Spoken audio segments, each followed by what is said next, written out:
Hey guys, Crystal Brady here, your expert in all things real estate. In today's video, I want to explain to you what a CDD fee is. CDD, that stands for Community Development District. What a CDD fee is specifically is actually a bond that has been taken out at the inception of a neighborhood to pay for some of the infrastructure in that neighborhood. The fee for that bond is then passed on to the homeowners in the neighborhood, and that bond is repaid over a period of usually 25 to 30 years. So what this means for you, if your CDD fee is $1,200 a year, then that means whatever your tax bill was going to be, they're going to add $1,200 to that tax bill for the CDD fee portion. So this is all rolled into your property tax. It's not a separate check that you have to write like a homeowners association. So it is a little different. So if your taxes in this neighborhood would have normally been, let's say, $3,000 a year, now with a $1,200 CDD fee, you're looking at $4,200 per year.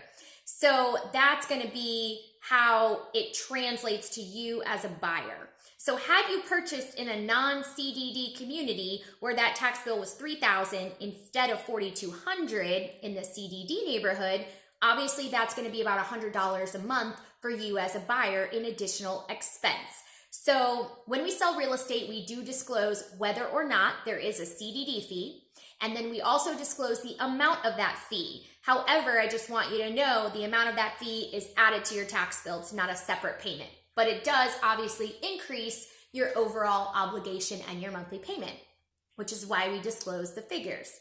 You're going to find CDD fees in your larger master planned communities that have amenities. So typically, if you have a neighborhood like West Chase, for example, a lot of people are familiar with West Chase. They are a CDD community. So they have parks, playgrounds, they have community pools, and there's lots of homes, several thousand in West Chase. So that's a great example of a neighborhood that has a CDD.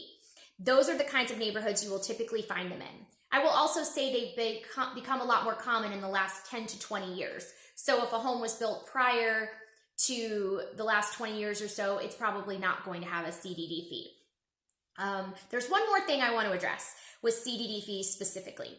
CDD fees come in two parts. They break the total fee into two sections. The first section is the bond repayment portion that we talked about. There's another section of it that's called operations and maintenance, and that is going toward upkeep of those amenities that we discussed. So in about 25 or 30 years, when your bond is fully repaid, a large portion of your CDD fee will drop off and you will no longer be obligated to pay that. However, it doesn't completely go away, and that's the part I wanted to make sure to address.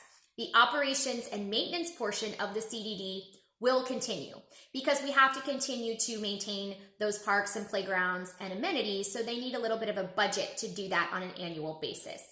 But I will tell you that a majority of the CDD fee is usually going toward that bond.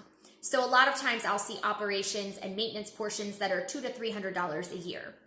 CDD fees can range quite a bit from community to community though. So it's really good to get an idea of how much that fee is and how much it adds to your monthly payment. I have seen CDD fees as low as $800 a year. I have also seen them as high as about $2,500 per year, which obviously would be a little over $200 a month extra. So you just want to make sure that it's a neighborhood you really want to live in and you're going to appreciate those amenities. I hope this was helpful. Please let me know if you have any questions.